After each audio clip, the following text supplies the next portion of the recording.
জুমার নামাজ আদায়ের মধ্য দিয়ে হজরত শাহ সুফি সৈয়দ মাগুন হাজী রহমতুল্লাহ আলাইহি দরগা জামে মসজিদের উদ্বোধন করা হয়েছে।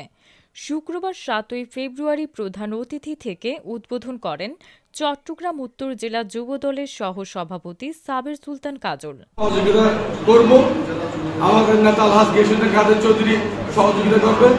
তাই আমরা চাই এই মসজিদ সংস্কার হোক, এই এলাকার রাস্তাঘাট উন্নয়ন হোক।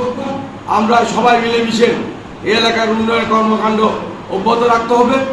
জুমার নামাজের ইমামতি করেন জমিয়তুল মোদাররেসিন রাউজানের সভাপতি ঐতিহ্যবাহী দ্বীনী শিক্ষা প্রতিষ্ঠান কদলপুর হামিদিয়া কামিল এম এ মাদ্রাসার অধ্যক্ষ হাফেজ মুহাম্মদ আবু জাফর সিদ্দিকী। তারা আমাদের দেশের জন্য কাজ করে, তাদের জন্য দোয়া করবে। আমরা তার কিছু করতে পারবো না, আমরা তাদের জন্য দোয়া করব।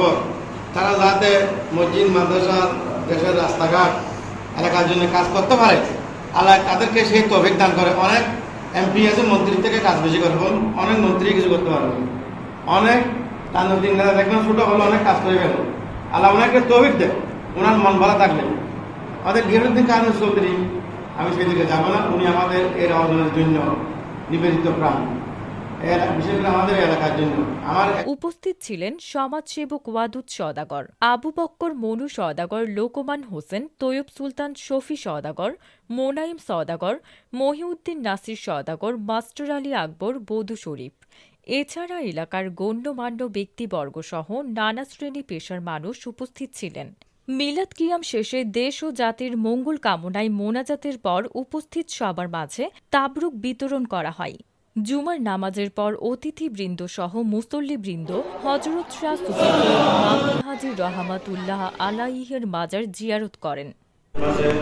আজকের প্রথম জুমার মধ্যে রব্বুল আলামিন ও রহিম আল্লাহর হুকুমে আল্লাহ হযরত শাহ সুফি মাগুন হাজী জামে মসজিদে আজকে শুভ উদ্বোধন হয়েছে। রব্বুল আলামিন এই শুভ উদ্বোধনের মধ্যে আমরা যারা উপস্থিত হয়েছি, আল্লাহ আমাদের সবাইকে কবুল করুন।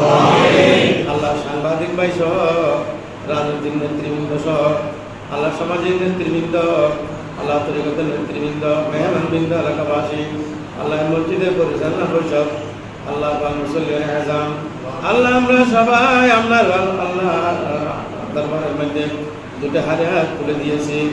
আল্লাহ আমরা সবাই ক্ষমা চাইতেছি। আল্লাহ আমাদের সকলের জীবনের সমস্ত গুণালতা ক্ষমা করে দিন।